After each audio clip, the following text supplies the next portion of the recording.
The shore did not look like a battlefield.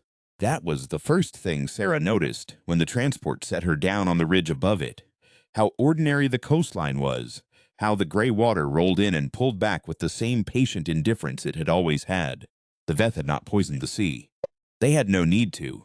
The sea was already theirs. She shouldered her pack and started down the switchback path. Behind her, the transport lifted without a sound and was gone, a dark sliver disappearing into the overcast sky. No engine noise, no exhaust.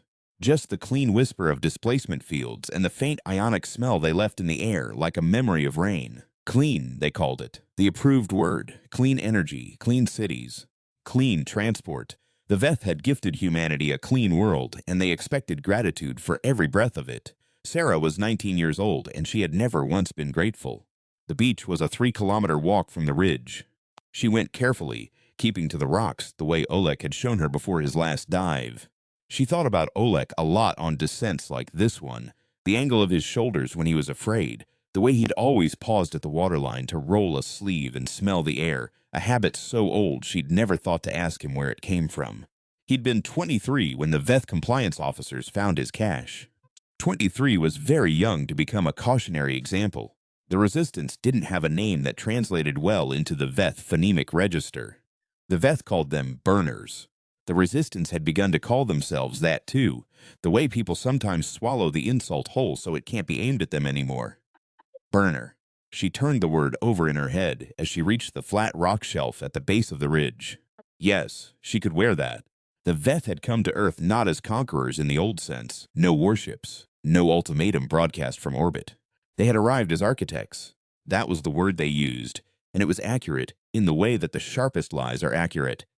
Not wrong exactly, just missing the weight of what they'd displaced.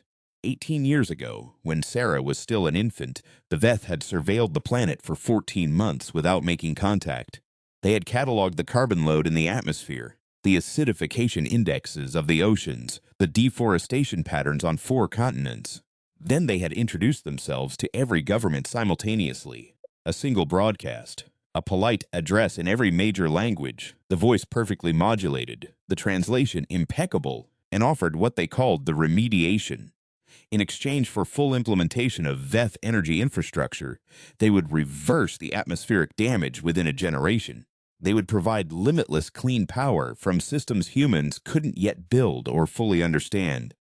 They asked for nothing but compliance with the Energy Compact. Carbon fuels would be phased out, then prohibited, then criminalized. Under the authority of a joint enforcement body, the Veth were kind enough to staff almost entirely themselves. Most governments signed within 6 months. The holdouts signed within 3 years after it became clear that the nations who had signed were experiencing genuine, measurable ecological recovery. The ice was returning. The coral was returning. The compliance officers were also returning, quietly at first, then with less quiet as the years passed. No one had used the word occupation. The Veth would have found it imprecise. What they had built in their own taxonomy was a supervised transition.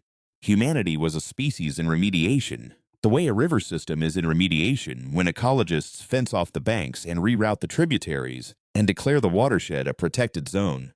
The river does not consent. The river is not asked. The river is a resource being restored to function. Sarah had been 8 years old when she understood this. She had been sitting in a school assembly watching a Veth compliance liaison explain, with genuine warmth and a flawless grasp of colloquial language, that the petroleum reserves discovered beneath the coastal shelf of their district were being sealed and placed under compact protection. A girl in the row ahead of Sarah had raised her hand. The compliance liaison had looked at her with that particular Veth attention, total, unblinking, the pupils contracting slightly in a way that always made humans feel like something was being measured. And the girl had asked why. The liaison had smiled. It was a good smile. Perfect, even if you didn't look at the pupils. Because you are not yet ready to be trusted with them, the liaison had said, and the kindness in the voice was the worst part. The beach cell operated out of a bunker cut into the rock at the base of the sea cliff. 12 people, enough to be a network, not so many that a single capture could unwind everything. The entrance was a seam in the rock that looked like a fault line until you knew what angle to approach it from. And the inside smelled like salt and machine oil and the cold, deep smell of something Sarah had spent 6 months learning to love. Petroleum.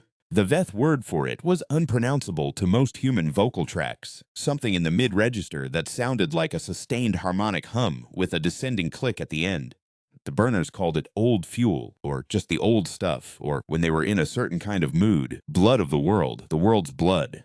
The idea that the planet had made it over millions of years from the compressed bodies of ancient life, and now the Veth wanted to seal it away because the planet could not be trusted to let its own children use it.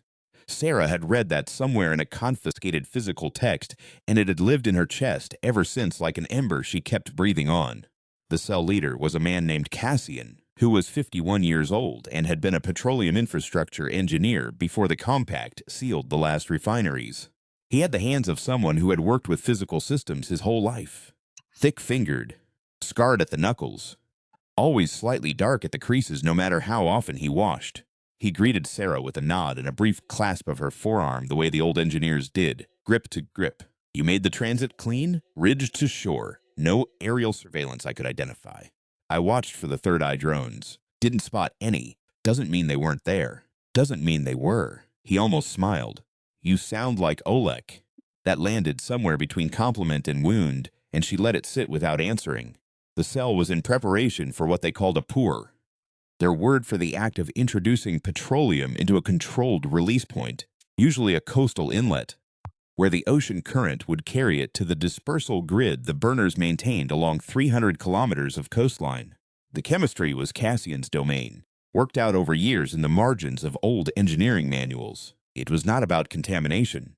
The Veth had spent years convincing the general population that petroleum release was an ecological crime, and in the quantities the compliance broadcast described, it was. The burners didn't work in those quantities. They worked in trace amounts, precise concentrations, what Cassian called signal doses, enough for the sensors to taste, not enough to damage the biome. The point was not the ocean. The point was what happened after the Veth sensors picked up the signal. The Veth had a profound aversion to petroleum in open water. It was not, as far as the burners could determine, a purely ecological objection. There was something else in it, something older, some register of the substance that disturbed them at a biological level. Their sensory apparatus was far more sensitive than the human nose or skin. They could detect hydrocarbon concentrations that would be invisible to any human instrument. When the dispersal grid seeded the water, the Veth compliance vessels that patrolled the coast were forced to route around the affected areas. Shipping lanes shifted. Surveillance grids had dead zones. In those dead zones, things moved. People, mostly. Documents. Physical objects that could not be transmitted digitally through any network the Veth didn't monitor. Sometimes people who needed to not be found for a while. Oleg had understood the mechanics before anyone else. He had also been the first one to see that it wasn't enough, that routing compliance vessels was defensive, useful but limited. He had started pushing, before his capture, for something more ambitious. What was it, he'd said one night, sitting with his back against the cold rock of the bunker wall, rolling a fuel cylinder between his palms the way another man might roll a coin. What is it that makes them most uncomfortable? Not the petroleum in the water, the smell in the air, the combustion products, the exhaust signature. They don't just dislike it, they flinch. He'd paused, turning the cylinder. I want to know why they flinch. Sarah had inherited that question along with his bunk and his toolkit. She spent her first week back, learning the current conditions. The Veth had expanded their coastal patrol network since her last stint. 3 new sensor buoys in the northern approach, and a change in the flight pattern of the atmospheric drones that covered the ridge line. She mapped it all from observation, lying in a crevice in the rock shelf for 8-hour stretches, with a low-profile optical instrument that had no electronic signature. The kind of watching that left her eyes gritty, and her body stiff, and her mind very quiet. The quiet was where she did her best thinking. She'd always been like that, most alert when most still, the way certain predators are. On the 4th day, she noticed something. The Veth drone pattern wasn't random, and it wasn't a standard grid sweep. It was reactive. It was responding to something she couldn't initially identify. A variable she had to spend 2 more days isolating before she understood. The drones intensified their coverage within 12 minutes of any human being approaching a certain stretch of the northern cliff face. Not a sensor she could see. Something else, seismic maybe, or infrasonic. The cliff face was directly above a pocket of the old geological formation that, according to the maps in Cassian's manuals, contained one of the largest sealed reserves along this entire coastline. The Veth weren't patrolling the beach. They were guarding the reserve. She brought this to Cassian that night. He looked at her map overlay for a long time without speaking, the lines of his face deep in the lamplight. "You think they're afraid of it," he said finally. "I think they're watching it, the way you watch something that worries you. That's a significant distinction from an enforcement perspective." "Yes, it is." He rolled a sleeve and pressed his forearm to the table the way he did when he was deciding something, feeling the cold of the surface. An old habit, a human habit. She watched him think. "If we can confirm the reserve location," he said slowly, "and we can get a bore to it without triggering the seismic sensors. It's not a small operation, no." He looked at her. "How many people have you told about this?" "Just you," he nodded. In the lamplight, his hands on the table looked like something carved from the cliff itself, dark at the creases, patient, made for the work they did. "Then let's keep it that way for now," he said, "until we know what we actually have." What they actually had, 3 weeks of careful survey confirmed, was a natural pressure accumulation point. The reserve hadn't just been sealed by the Veth. It had been sealed against. The compact infrastructure along the cliff face wasn't monitoring equipment. It was suppression equipment. "Keeps the pressure down," Cassian said, reading the field signature data Sarah had collected with a handheld spectrometer worn under a standard jacket. "Keeps it quiet. Keeps it from expressing to surface." "They don't want it expressed to surface," Sarah said. "No," Cassian said, and for the first time in the months she'd known him, he sounded not cautious, but genuinely curious. "They don't." The plan that developed over the next 2 weeks was not elegant. It was not the kind of plan that looked good on paper, because they didn't put it on paper. It lived in the conversations between 4 people. Sarah, Cassian, a systems engineer named Dav, who had once worked on deep pressure extraction rigs, and a woman named Tala, who had no engineering background, but an exceptional ability to understand spatial relationships, and had designed every ingress route the cell had ever used. 4 people who had all, in different ways, spent years watching the Veth manage human energy and had arrived independently at the same conclusion. The management was not about human welfare. It never had been. The Veth needed something from this planet, and they were holding it in reserve, and the only way to know what it was worth was to threaten it. Sarah volunteered for the primary approach because she was the one who had found it, and because, more practically, she was the one whose movement patterns the cliff face sensors had the least data on. Oleg's protocols, she'd kept to them without knowing why, instinct or inheritance, and now they gave her a window. She went in 3 nights before the new moon, when the atmospheric cover was heaviest, and the drone cycle had its longest gap. She wore nothing electronic. She carried the bore tool, which was mechanical, spring-loaded, built by Dav over 6 weeks in the back of the bunker from components that had no compact classification because no one had thought to classify them. It was beautiful in the way that purely functional things are sometimes beautiful. Heavy in the hand, balanced perfectly, every surface worn smooth by the hours of fitting and refitting. The cliff face at night was cold and damp, and she moved against it slowly, feeling for the contact points Tala had marked in her memory during their sessions in the bunker, the spatial logic of the route committed not as a list of instructions, but as a physical grammar. The way you learn a familiar room in the dark. Left shoulder to rock. Angle of approach 30 degrees from vertical. Wait at the second ledge for the drone cycle gap. Count to 40, then move. She counted to 40. She moved. The bore took 11 minutes to set. She had rehearsed it to 8, but the rock was harder than the samples they'd tested, and she had to adjust the pressure twice, hands steadier than she felt, the tool speaking in her grip in tiny vibrations she had learned to read. When the bore seated, she felt it more than heard it. A change in the resistance, a settling, the rock accepting the intrusion. She had a decision to make in that moment that she'd known was coming and had not, until it arrived, been certain she could make. Oleg had said once, that night with the fuel cylinder, rolling it between his palms, that the thing about the Veth that kept him awake was not their technology. Technology was technology. What kept him awake was their certainty. The absolute, unquestioning certainty that they understood what humanity needed better than humanity did. He'd paused and then said quietly, "I want to find the one thing they're not certain about. I want to stand in that place." Sarah activated the bore release. The surface expression was not what she'd expected. She had expected a seep, a slow carbon weep up through the rock, the smell building gradually. What she got instead was immediate. A low percussion through the cliff face, felt in the chest and the soles of the feet, and then a column of vapor rising from the bore point into the cold air, visible even in the dark because of the temperature differential. A ghost column of pressure expressing after years of suppression, and the smell of it hit her like something physical, rich and old and deep, the compressed biography of 1,000,000 years of organic chemistry, rising through 40 meters of rock to meet the night air of a coastline that had almost forgotten it. She stepped back, eyes watering, and for a moment she just stood there. She had grown up in a clean world. She had breathed clean air her entire conscious life and had spent years trying to remember that this wasn't a gift, that the thing the Veth had given humanity was also a leash, that the absence of carbon in the atmosphere came packaged with the absence of autonomy.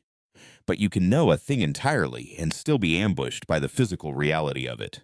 The smell was overwhelming, and she was overwhelmed, and she stood on a cold cliff face in the dark and breathed it in, and something in her chest that had been clenched for years simply opened. She thought about her mother, who had died young of a respiratory condition she had always attributed to pre-compact pollution, and who had perhaps, Sarah thought now, just been someone who breathed in the presence of the world's blood too often in the years before the sealing, and had not survived the purification.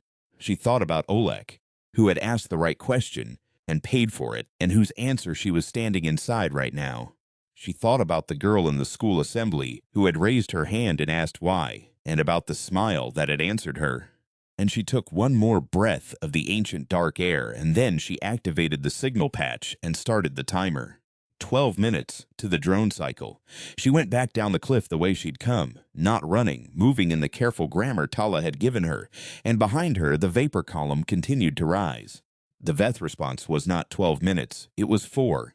She was still on the cliff face when the first compliance vessel came around the northern headland, running dark, no navigation lights, which meant emergency protocols. Which meant she'd underestimated either the sensitivity of their monitoring or the significance of what she'd found. Probably both.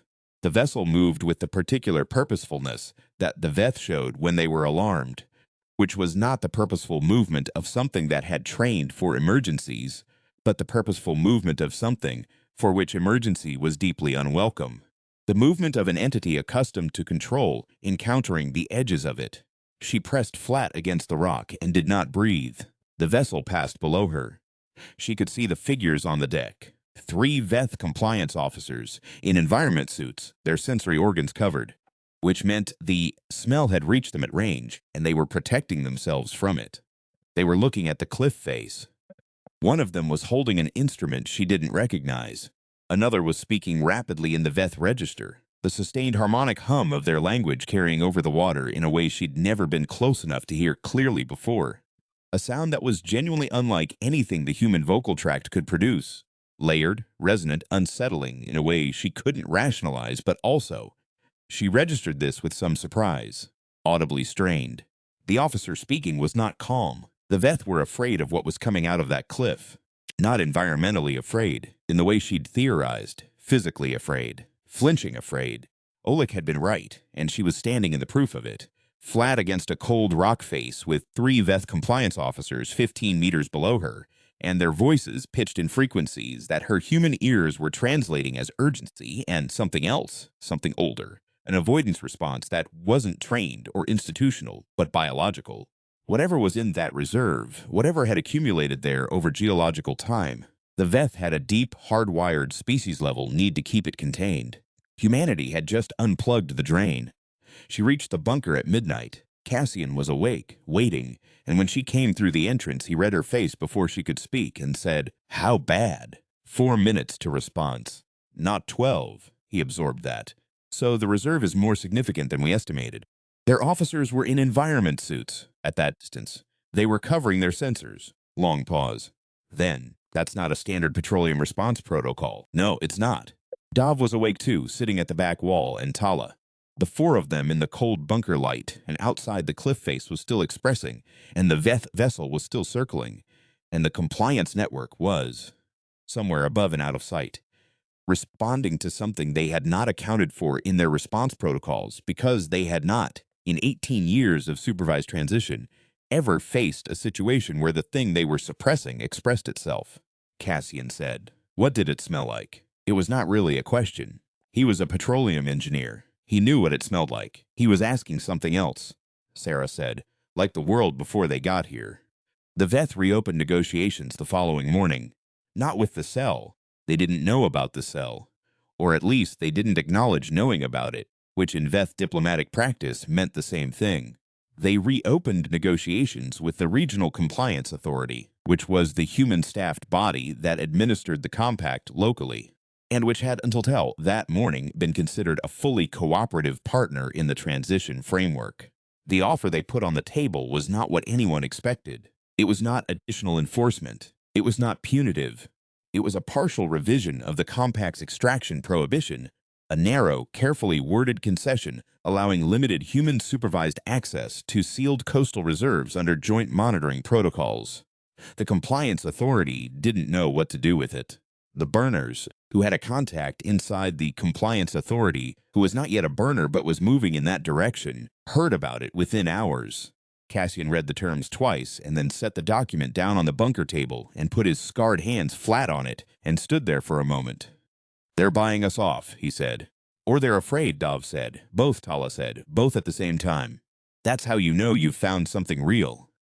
Sarah was sitting on her bunk, with her knees pulled up and her back against the rock wall, in Oleg's old spot, and she was thinking about the vapor column rising from the cliff face in the cold dark, and the Veth officer's voice pitched into frequencies she'd felt in her chest, and the fact that the entire remediation, 18 years of supervised transition, compliance infrastructure, sealed reserves, clean cities, grateful humanity, had come down to one bore tool in 11 minutes and the smell of the world's own blood expressed into the night air.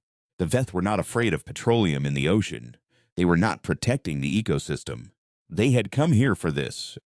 For whatever was compressed in those reserves, whatever 18 years of geological stability and sealed suppression had been building toward, and humanity had been living above it, kept clean and compliant and grateful, and the only thing between the Veth and what they wanted was the question a girl had asked in a school assembly once and never gotten a real answer to. Why? She unrolled her sleeve and pressed her forearm to the cold rock wall, feeling the surface, a habit she'd learned without knowing where it came from. We don't accept the terms, she said. The other three looked at her. We open 3 more points along the northern formation. We do it before they can reinforce the suppression network. We don't give them a sealed reserve to offer us access to. We give them an expressed reserve. We change the terms of what they have to negotiate. Cassian was quiet for a long time. They'll escalate, he said. Yes, people will be at risk. People have been at risk for 18 years and didn't know it. She looked at him. At least now they'll know why. The 3 bore points went in over 5 nights.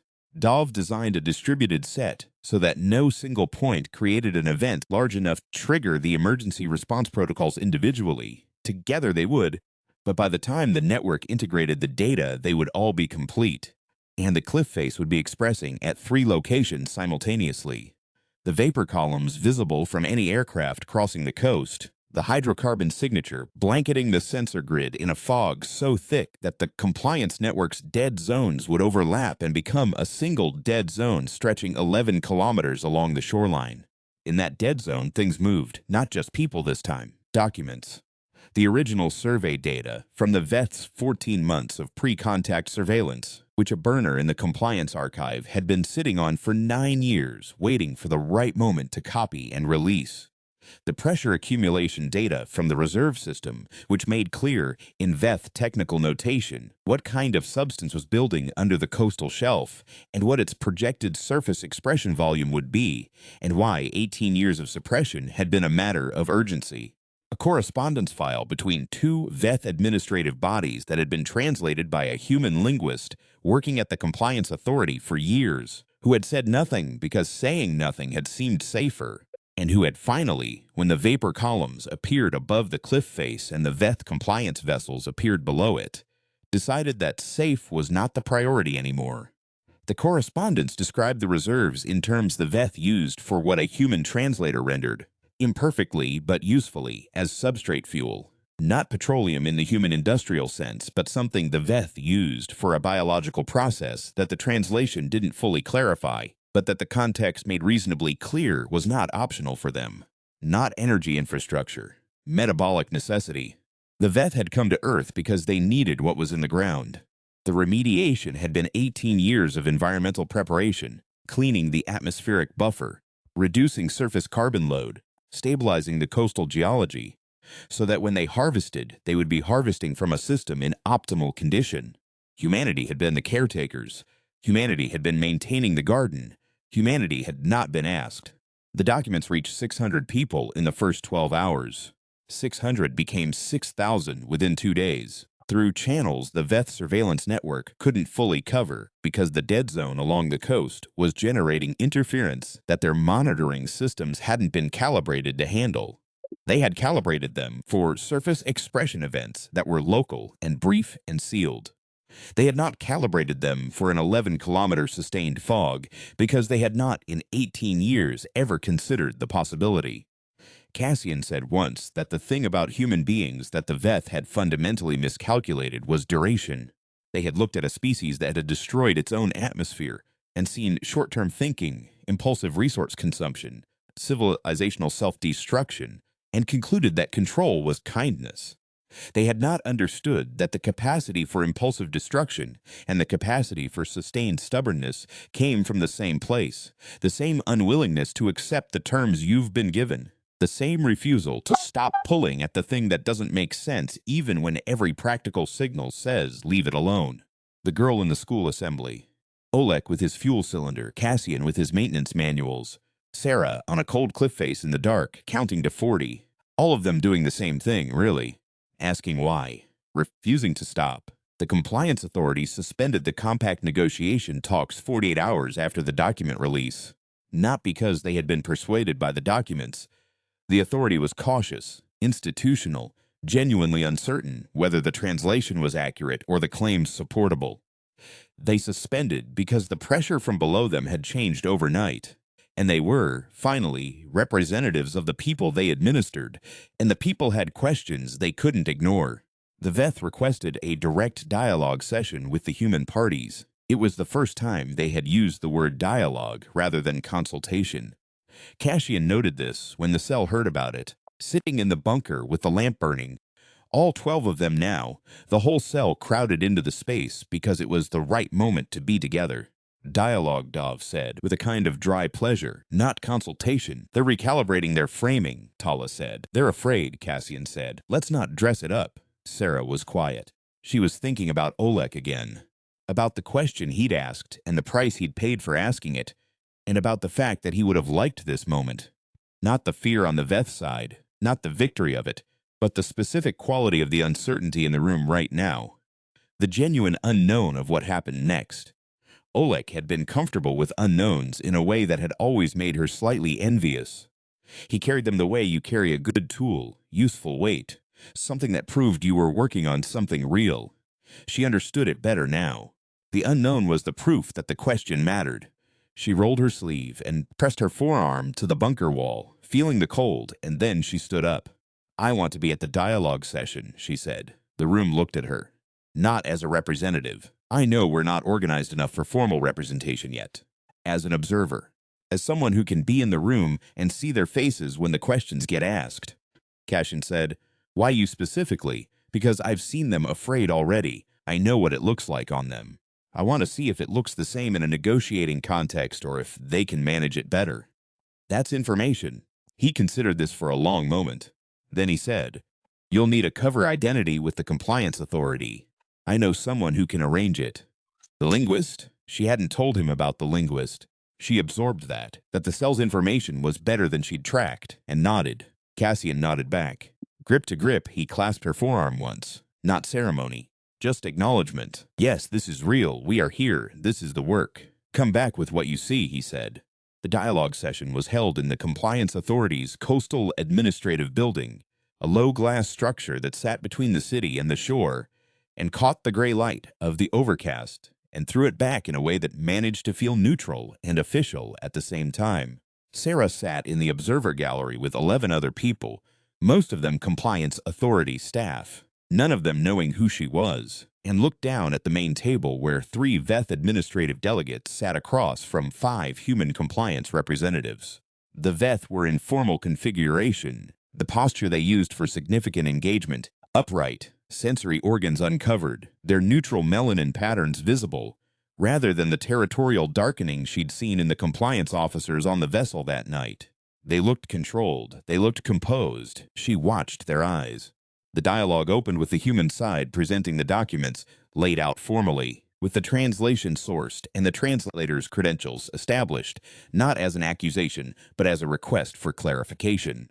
The lead human representative, a careful, methodical woman named Hira, who Sarah had never met but had heard of through the compliance network, read the key passages aloud, and then set the document down and asked simply, "Is this an accurate representation of the purpose of the compact reserves?" The Veth-led delegate was silent for 8 seconds. She counted. Then the delegate said, "The translation is approximate. The concept does not have a precise human equivalent." Hira said, "Then help us find a more precise one." Another pause, shorter this time. And there it was. The thing Sarah had seen on the cliff face. The thing she'd felt through the rock under her feet. The thing Oleg had been reaching for when he rolled the fuel cylinder in his hands at 2 in the morning in a cold bunker. Not fear exactly, not guilt, something more specific. The particular discomfort of a certainty encountering a question it wasn't designed to answer. The Veth had built 18 years of architecture on the assumption that the question wouldn't be asked this clearly in this room, with this documentation and this many witnesses. The pupils contracted, slightly, just slightly. Sarah made a note in the small physical notebook she'd brought, the kind with no electronic components, pressing hard enough to leave an impression on the page below, in case the top sheet was ever taken from her. She wrote, "They can't manage it. It looks the same." The revised compact framework took 7 months to negotiate. Sarah was in the room for 8 of the sessions, always in the observer gallery, always in a different seat, the cover identity solid enough to withstand the compliance authorities' checks. She watched the Veth concede things they had never conceded in 18 years, watched them do it with the same composed precision they brought to everything, the same perfectly calibrated language, and understood gradually that the composure was not confidence. It was professionalism in the face of a situation that had moved beyond their control. And there was a difference. What they conceded ultimately was access, not full access, not sovereignty. That fight was still ahead, years ahead maybe, and Sarah was 20 years old and had no illusion that it would be quick. But access to the surface expressions of the coastal reserves, access to independent monitoring of the suppression infrastructure, access to the translated correspondence that documented what the reserves were actually for, and most significantly, access to the question itself, the right, formally established in the revised framework, for human parties to request accounting from the Veth administrative bodies on the purpose and projected duration of the compact. Accounting, the right to ask why and to get an answer, and for the answer to be on the record. It was not liberation. It was a door that was cracked open, and the cold air coming through it was old and deep and smelled like the world before the Veth had arrived to clean it. But a cracked door was not a sealed one, and Sarah had grown up in a sealed world, and she knew the difference. She went back to the cliff on the last night before the revised framework was signed, not for operational reasons, just to stand there. The bore point she'd set was still visible as a dark mark in the rock, sealed now by the Veth suppression team that had come through 3 weeks after the expression event. The vapor column was gone. The smell was gone. But she pressed her palm to the rock face and felt it, a faint pulse through the stone, geological time expressing itself in vibrations too slow to hear and too persistent to ignore, the deep pressure of a world that had been making this substance for longer than anything alive could comprehend, and that had not, despite 18 years of suppression, stopped. Oleg had asked what the Veth were most uncertain about. The answer, she thought, was this: that the world was not a resource under management. That the thing they needed from it was also the thing that its inhabitants had been built from. That the biological intuition a human felt standing at a coastal cliff in the dark with petroleum on their hands was not ignorance or primitive attachment. It was recognition, a deep chemical familiarity, the world recognizing its own. The Veth had come here for substrate. They had found something they didn't have a category for. Not the substance itself. They understood the substance. but the relationship between the substance and the species that had formed in its presence, the stubbornness that came from being made of the same long, slow chemistry, the refusal to accept clean air in exchange for the right to ask questions. She stood on the cliff for a long time. The gray water moved below her with the same patient indifference it always had. Somewhere to the north, 12 people were in a bunker getting ready for whatever came next. Somewhere further north, Hera was reviewing the final text of the framework. Somewhere in orbit, or wherever the Veth administrative bodies maintained their primary presence, entities that had built an 18-year infrastructure of management and certainty were recalibrating around the single variable they had failed to account for.